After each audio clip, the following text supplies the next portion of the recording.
রোনালদোকে কেন এত বেশি ভালো লাগে জানেন?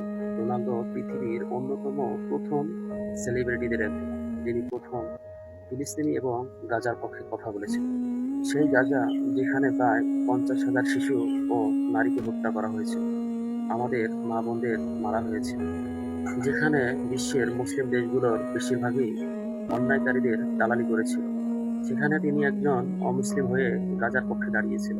শুধু তাই নয়, তিনি যেভাবে দান করেন, পৃথিবীর অন্যান্য খেলোয়াড়রা তাদের আয়ের 50%ও এভাবে দান করেন না। তিনি একজন দুর্দান্ত খেলোয়াড়ই নয়, তিনি অসাধারণ একজন মনের মানুষ।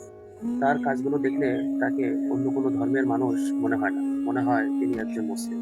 তিনি মাঠের মধ্যে দাঁড়িয়ে দোয়া করেন এবং তিনি ইনশাল্লাহ, আসসালামু আলাইকুম এই শব্দগুলো ব্যবহার করেন।